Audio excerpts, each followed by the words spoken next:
আজকের এই এক্সপ্লেইনারে আমরা এমন একটি ঘটনা নিয়ে কথা বলবো যা আক্ষরিক অর্থে পুরো দেশকে নাড়িয়ে দিয়েছে। ঘটনাটি ৭ বছরের ছোট্ট শিশু রামিসার। অত্যন্ত হৃদয়বিদারক একটি ট্র্যাজেডি। কিন্তু শুধু এই মর্মান্তিক ঘটনাটি নয়, আমরা আজ বোঝার চেষ্টা করব ঠিক এমন পরিস্থিতিতে রাষ্ট্র, সমাজ এবং আমাদের আইনি ব্যবস্থা কিভাবে কাজ করে। চলুন গভীর শ্রদ্ধার সাথে পুরো বিষয়টি একটু তলিয়ে দেখা যাক। আজকের এই আলোচনাটাকে আমরা মূলত ৫টা ভাগে ভাগ করেছি।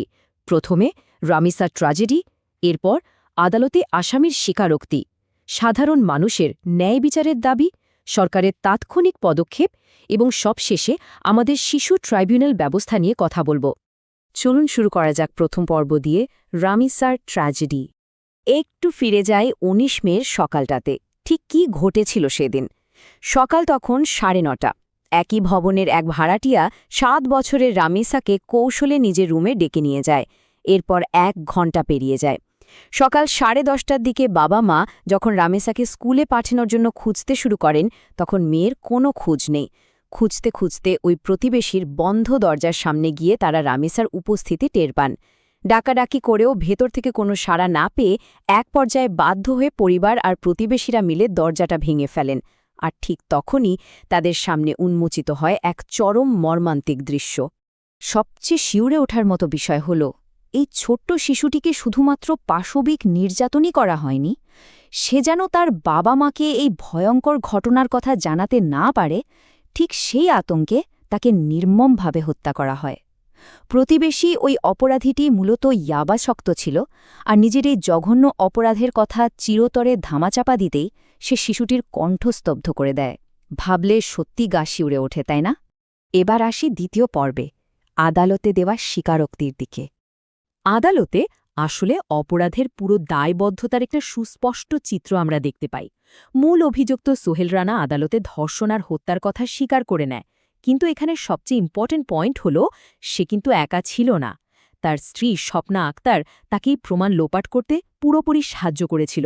একটু চিন্তা করুন, রামিসার মা যখন বাইরে থেকে পাগলের মতো দরজায় নক করছিলেন, তখন স্বপ্না ইচ্ছে করেই দীর্ঘক্ষণ দরজা বন্ধ রাখে, যাতে সোহেল রানা জানালার গ্রিল কেটে পালিয়ে যেতে পারে।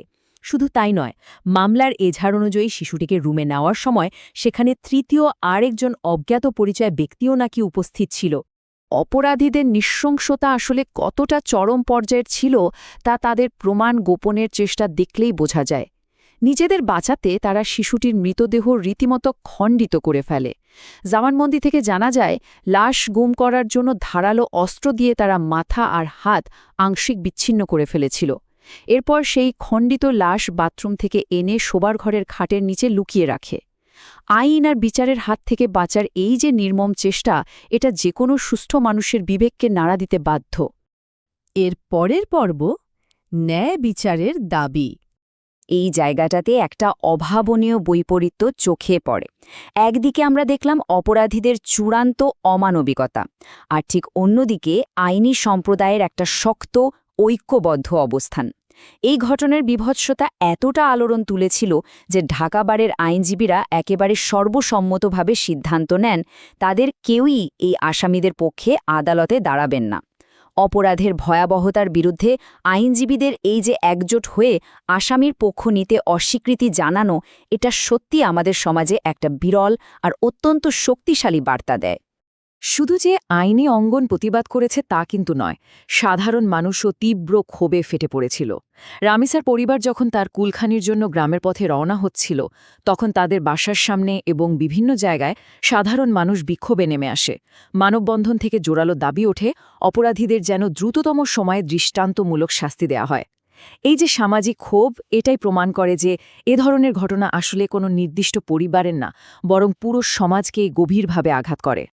আর এই ক্ষোভের প্রেক্ষিতেই আসে আমাদের চতুর্থ পর্ব, সরকারের দ্রুত পদক্ষেপ। এই ঘটনার পরপরই আইনমন্ত্রী একটি খুব সুস্পষ্ট নির্দেশনা দেন।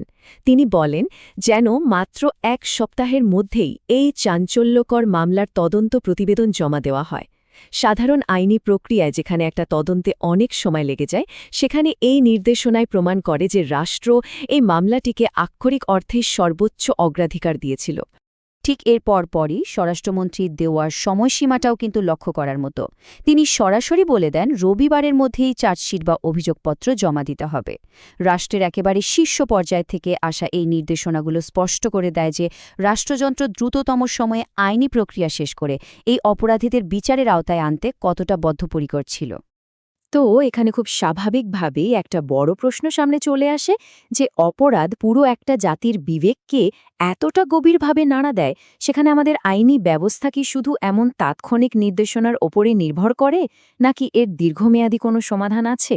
উত্তরটা হলো হ্যাঁ, আছে। আর সেটা লুকিয়ে আছে আমাদের দেশের বিশেষায়িত একটা আইনি কাঠামোর মধ্যে। চলুন সেটাই দেখি আমাদের পঞ্চম এবং শেষ পর্বে, শিশু ট্রাইব্যুনাল। ২০০০ সালের নারী ও শিশু নির্যাতন দমন আইনের ২৬-এর ক ধারা অনুযায়ী শিশুদের ওপর হওয়া এমন পাশবিক অপরাধের বিচারের জন্য বিশেষভাবে শিশু সহিংসতা দমন ট্রাইব্যুনাল গঠনের একটা বিধান আছে। সহজ কথায় বলতে গেলে এটা কিন্তু আমাদের রেগুলার কোনো সাধারণ আদালত নয়, বরং ঠিক এই ধরনের নির্দিষ্ট অপরাধগুলোর বিচার যেন দ্রুত এবং অত্যন্ত সংবেদনশীলতার সাথে শেষ করা যায়, ঠিক সেই লক্ষ্যেই এই বিশেষায়িত আদালতটি তৈরি করা হয়েছে। এই ট্রাইব্যুনাল গঠনের প্রক্রিয়াটা একটু খেয়াল করুন, এটা বেশ সুসংগঠিত। সরকার চাইলে প্রতিটি জেলা বা মহানগর এলাকায় এক বা একাধিক এমন ট্রাইব্যুনাল গঠন করতে পারে। আর সবচেয়ে বড় কথা হলো, এই ট্রাইব্যুনালের বিচারক হিসেবে সরকার কিন্তু একজন জেলা ও দায়রা জজ পদমর্যাদার বিচারককে নিয়োগ দিয়ে থাকে।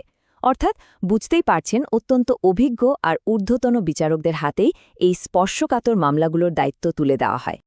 এই ট্রাইব্যুনালের বেশ কিছু দারুণ বৈশিষ্ট্য আছে। প্রথমত, এটি নারী ও শিশু নির্যাতন দমন ট্রাইব্যুনালের কার্যপদ্ধতিই অনুসরণ করে। তবে সবচেয়ে ইন্টারেস্টিং ব্যাপার হলো, শিশু ধর্ষণের সাথে যদি অন্য কোনো অপরাধ যুক্ত থাকে, যেমন ধরুন এই রামিসার কেসটাতে হত্যা এবং লাশ গুম করার ঘটনা ঘটেছে, তাহলে একই সাথে সেই আনুষঙ্গিক অপরাধগুলোর বিচারও এই একই ট্রাইব্যুনালে করা সম্ভব। এর ফলে বিচার প্রক্রিয়ায় কোনো অযথা দেরি হয় না। আর হ্যাঁ, কোনো জেলায় যদি আলাদা ট্রাইব্যুনাল গঠিত না হয়ে থাকে, তবে বিদ্যমান নারী ও শিশু নির্যাতন দমন ট্রাইব্যুনালই এই দায়িত্বটা পালন করে থাকে। আসলে এই পুরো আইনি কাঠামোটা আমাদের সমাজে একটা কাঠামোগত ঢাল বা শিল হিসেবে কাজ করে। রামিসার মতো এমন অবর্ণনীয় ট্র্যাজেডি যেন আর কখনো না ঘটে। আর যদি দুর্ভাগ্যজনকভাবে ঘটেও যায়, তবে যেন দ্রুততম সময়ে ন্যায় বিচার নিশ্চিত করে ভুক্তভোগীদের সম্মান জানানো যায়। মূলত সেই উদ্দেশ্যেই এই সিস্টেমটা ডিজাইন করা হয়েছে। এটা শুধু যে অপরাধীদের শাস্তি নিশ্চিত করে তা নয়, বরং সমাজকে একটা সুরক্ষার বার্তাও দেয়। আজকের এই এক্সপ্লেনারির একদম শেষে এসে একটা বিষয় আপনাদের একটু ভাবতে বলবো। এই যে বিশেষায়িতর আইনি কাঠামোগুলোর কথা আমরা জানলাম, এর দ্রুত প্রয়োগ কি সত্যি আমাদের সমাজকে সেই মানসিক শান্তিটা এনে দিতে পারবে যা রামিসার জন্য আজ সবাই দাবি করছে? আইনি কাঠামো হয়তো তার কাজ করবে, অপরাধীদের শাস্তিও নিশ্চিত করবে, কিন্তু সমাজ হিসেবে আমাদের নিজেদের সচেতনতা আর সম্মিলিত প্রতিরোধ ছাড়া কি এমন মর্মান্তিক ঘটনার পুনরাবৃত্তি আদৌ ঠেকানো সম্ভব? আইন এবং সমাজের এই দ্বৈত ভূমিকাই কিন্তু আগামী দিনের সবচেয়ে বড় চিন্তার বিষয়। আমাদের সাথে থাকার জন্য অসংখ্য ধন্যবাদ। আশা করি আজকের এই আলোচনা আপনাদের নতুন করে ভাবতে সাহায্য করবে।